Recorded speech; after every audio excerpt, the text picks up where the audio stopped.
It's hard to believe that the original Lexus IS name has been around for nearly 20 years. In fact, when this model first came out back in 2001, it was widely responsible for injecting a healthy dosage of youth to the Lexus brand. It instantly attracted a much younger audience, especially the tuner crowd who loved the fact that it's used a motor from the Toyota Supra. Now, over the years, Lexus has been forced to make significant changes to the IS, with the current third generation coming out in 2013. Now, the one segment that's really changed a lot here in America is the compact sports sedan segment. So this week, Lexus has loaned me the latest 2019 Lexus IS 350 F Sport. What I want to know is, where does the Lexus IS fall in the current sports sedan segment? That's what we're here to find out.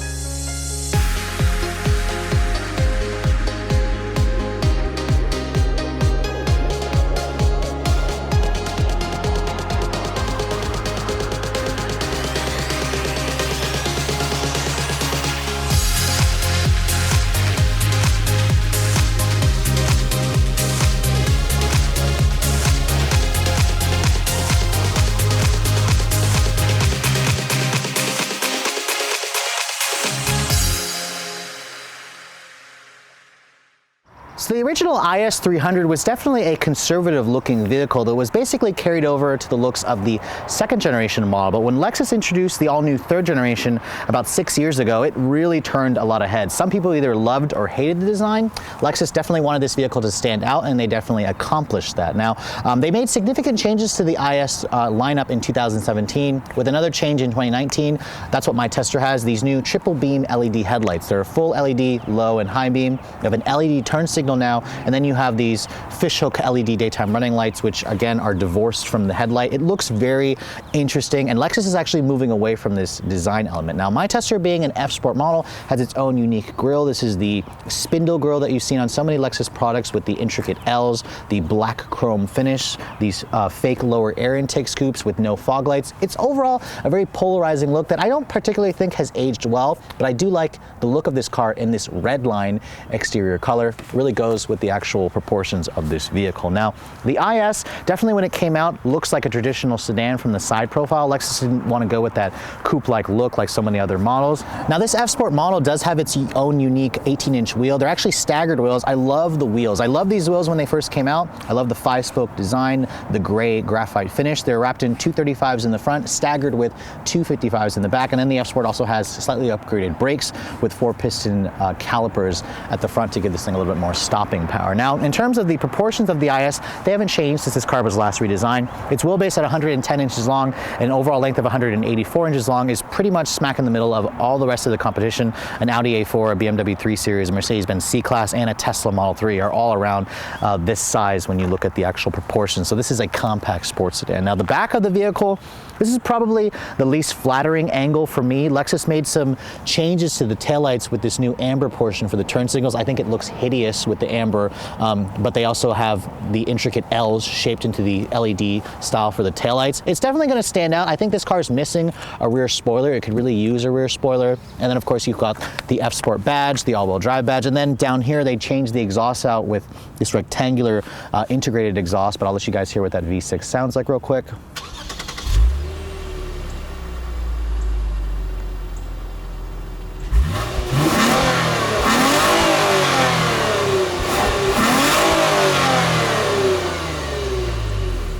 And of course, the engine, it's very typical, the Toyota 3.5 liter V6. It's one of the last remaining naturally aspirated V6s. We'll go into the test drive later on. Now, opening up the trunk capacity of the IS, you can see the trunk looks pretty big, but surprisingly, it's only rated at 10.8 cubic feet of space.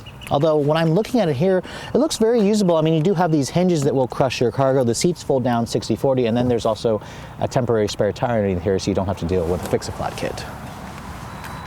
So as I said, the exterior of the latest Lexus IS hasn't changed much, but let's hop into the inside and see what Lexus has done over the years. First things first, here's the current Lexus key fob. Their intelligent access key is basically standard. It has this little leather fob covering it. If you guys would like to buy these from the dealers, they're an accessory, but Just like every other car, just keep the key fob in your pockets or your purse.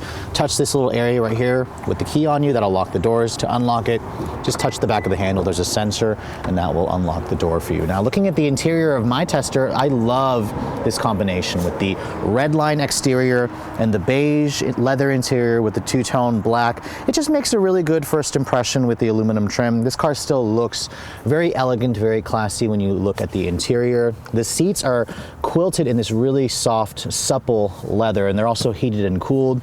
They give you an 8-way power for the driver. Surprisingly, no memory seats. Usually Lexus puts that here. This F Sport model, I'm guessing, is missing a luxury package that is going to roll in that option. The steering wheel also tilts and telescopes, but it's a manual adjustment. Most Lexus models have a power tilt telescoping, so I imagine that's included with the memory seat option. Now, getting into the interior, you can see it's got a very low step-in height, and this is kind of where the problems for the IS come into play. It feels cramped in here. It feels significantly smaller and less airy than some of the newer competition that I've sat in, and again, it kind of shows the age. Now, shutting the door, it has a relatively solid sound to it, although I have heard some German cars sound a little bit more structurally sound, or just more chunky, less tinny, versus this sound when you shut the door. Now, just like every other Toyota product or Lexus product, just put your foot on the brake and push this button here to fire up the engine.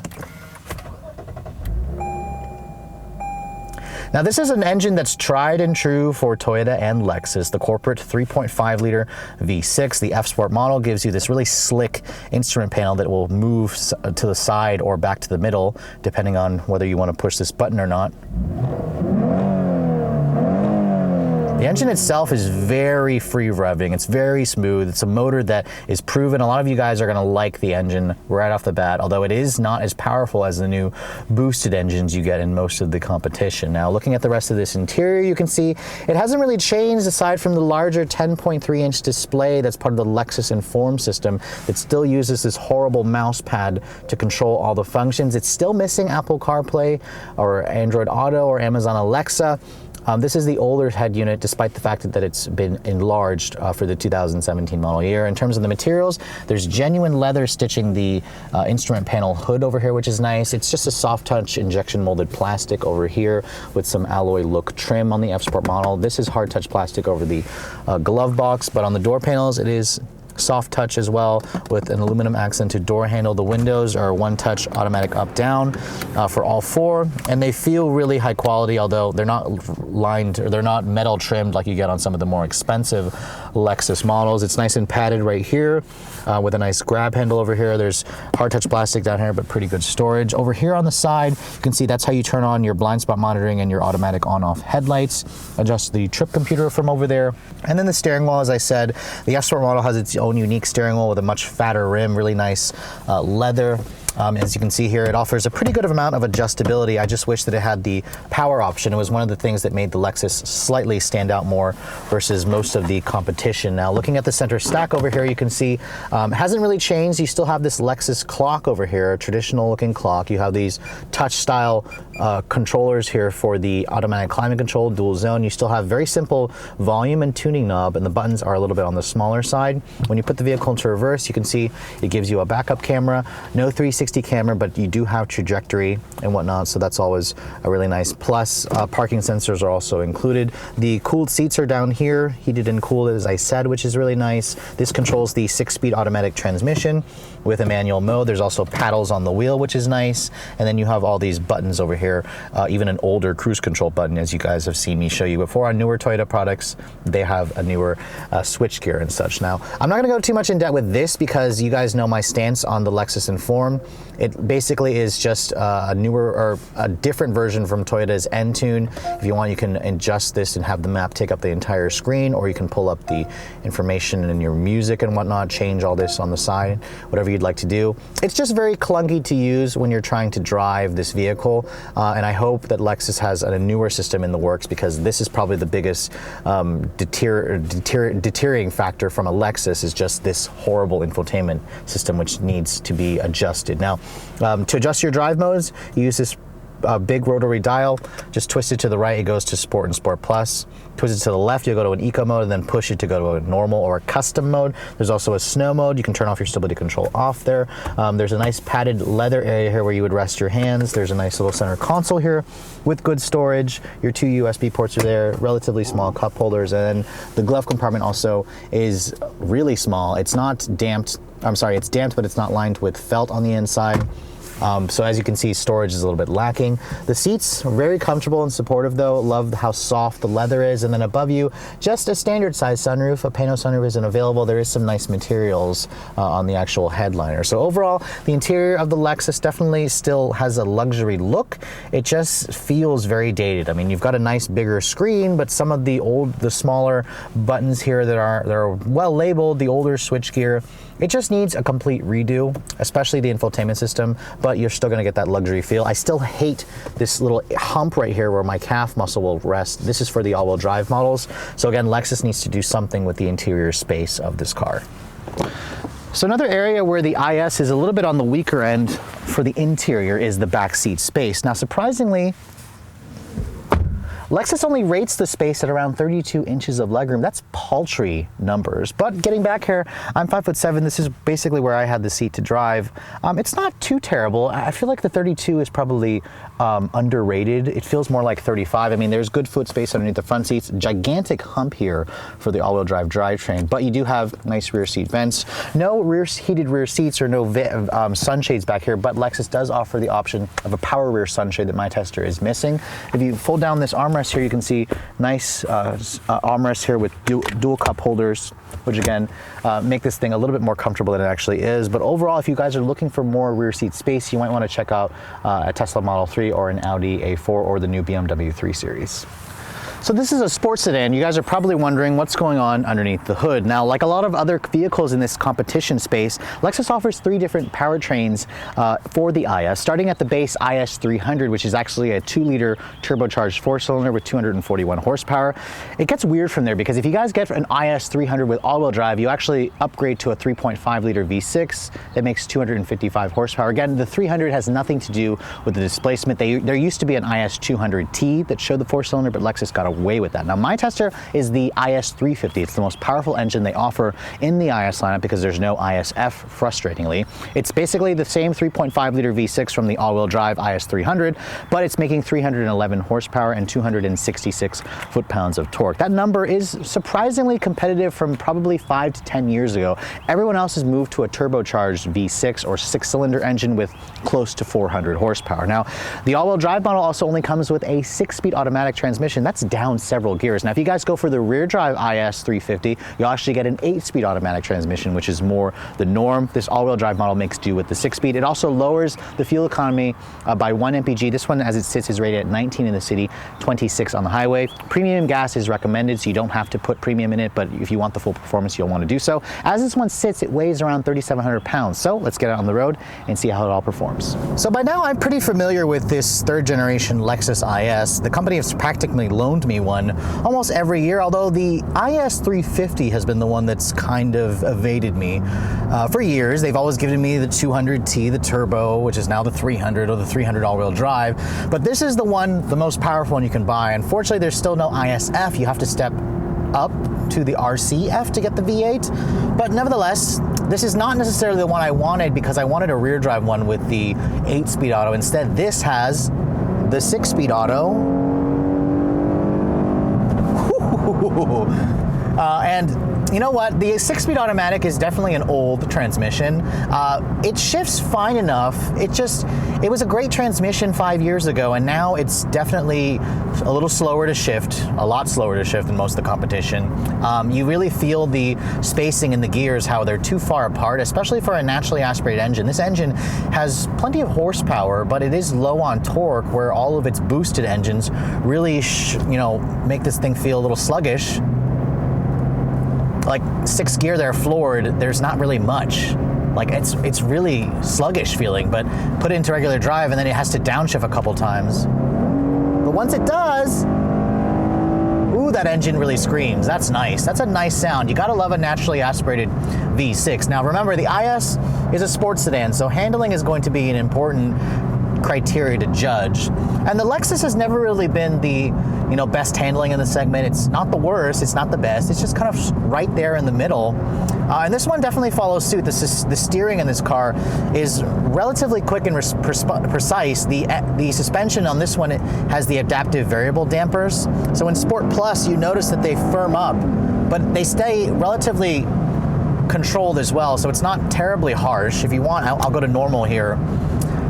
And you notice that the dampers get a little bit softer. The steering also gets a little bit lighter. The noise of the engine also is amplified when it's in Sport Plus. It's got that sound induction. So this is in normal right now. I'll floor it. Still actually screams. But let me go to Sport Plus. And then we'll try flooring it again. A little bit more growl. I mean, this is seriously an old school feeling sports sedan. Sports sedans don't really feel like this anymore. The car feels so, what's the word I'm looking for here? It's a little ordinary feeling. That's the thing, is the mainstream cars have gotten so good that it's forced the luxury players to step their game up even further. And this is where the Lexus doesn't feel all that special at times. You could get a Camry with this engine basically, and it has 10 less horsepower. It has 2 more gears than this, and the big difference is this is all-wheel drive versus the Camry is only front-wheel drive, but you get way more space in the Toyota. So that's something to think about when choosing the Lexus nowadays. So how about the corners in the IS 350? Well, F-Sport package, staggered wheels, adaptive suspension. This thing actually hugs the road pretty well. The tires are kind of the limiting factor here. The chassis, though, feels better than the last RC that I drove, so this is a pleasant surprise.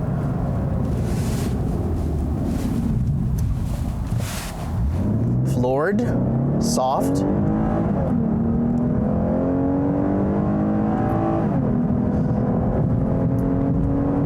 I mean, 0 to 60 feels like it's around the 6-second mark.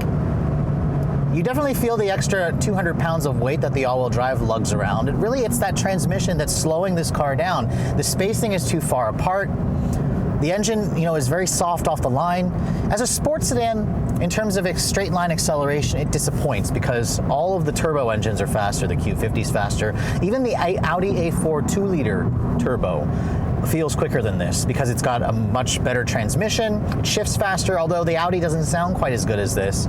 But that's kind of where Lexus needs to do something. They need to put that 3.5-liter twin turbo V6 in this thing. It needs to be making almost 400 horsepower to really make this thing much more relevant. But fuel economy, I've been averaging around 19 mpg and mostly mixed driving. So again, that's something to consider, that the all-wheel drive loses the mpg versus the, rear drive model with the 2 extra gears. But overall, the IS is still a pleasant driving car. It's just not what I would say the most fun. It feels a little bit on the ordinary side. So while the first generation Lexus IS became an instant cult classic for enthusiasts, it just had a lot of things going for it that made it stand out in the traditionally boring sports sedan segment. The super engine is what really attracted a lot of tuners. Now, unfortunately for Lexus, the current generation hasn't really gathered the same kind of enthusiasm from the tuner crowd, and you really see it in the sales figures of this car. At its peak, Lexus sold about 55,000 of these every year. Unfortunately, it's dropped to about half that in all of 2018. It kind of shows where the sports sedan segment is going and where the Lexus IS fits. So at the beginning of this review, I asked, where does the IS actually fit in the segment? It's still a very competent sports sedan. It's not the best handling, it's not the quickest, it's not the best looking, although that's kind of a subjective thing. And really what holds it back is its very cramped interior that's also very dated, especially when you look at some of the newer tech-forward entries in the segment, like the new 3 Series, the A4, the Tesla Model 3, which is honestly, I think, is actually stealing sales from Lexus when you guys look at the actual sales figures of this car. But with all that said, if you guys are actually looking to purchase a Lexus IS, what's it going to cost? Well, this car starts at around $38,500 for the base IS 300 with the 2-liter turbo 4-cylinder. Add about $2,500 if you guys want the F-Sport package that my tester has. Add about another $2,400 if you guys want all-wheel drive. So my tester, being an IS 350, starts at around $42,000 for that bigger motor with the most power. This one here with the all-wheel drive and the F-Sport package starts at $46,000. My tester also has like a Mark Levinson and navigation package for another $2,800. All in, this one stickers for around $51,500, which is again a little bit more money than what you're going to spend on something like an Acura TLX or an Infiniti Q50, but about $10,000 less than the comparable German sedan like a BMW 3 Series or Mercedes-Benz C-Class. And keep in mind, those vehicles you'll have to get a 4-cylinder to get basically the 6-cylinder performance. So the Lexus still makes an enticing option. I just really want to see Lexus do something to make this thing really stand out in the segment again. Its design, I don't think, has aged very well. It still drives nice. It still has the Lexus reputation for reliability and quality. It just feels a little bit boring at times, and that's kind of where my biggest issue is with the current IS350. But I hope you guys have enjoyed my full overview on this 2019 IS350 F-Sport with all-wheel drive. If you're also looking to see the latest cars I'm testing, be sure to follow me on Instagram at redline_reviews, like us on Facebook, and as always guys, please keep subscribing to the Redline Reviews YouTube channel for all the latest reviews. Thank you so much for watching. I'll catch you all in the next video.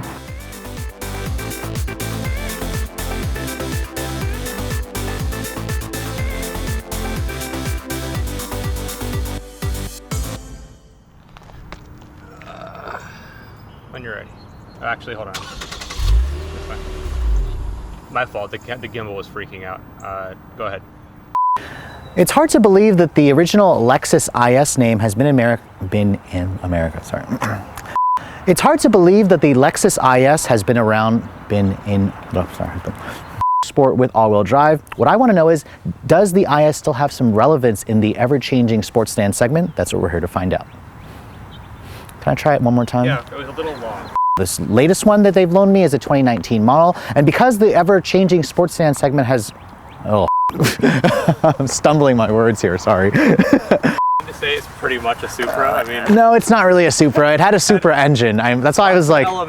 And Lexus has been forced to make some pretty extensive overhauls to the IS. Oh my God. To it. Lexus didn't really give it that coupe-like coupe-like. Go from when you're talking about Redline. I know, I messed up there. I think I just messed up there. I was like. Also, this is fish hook, not fish eye. Fish hook. Okay.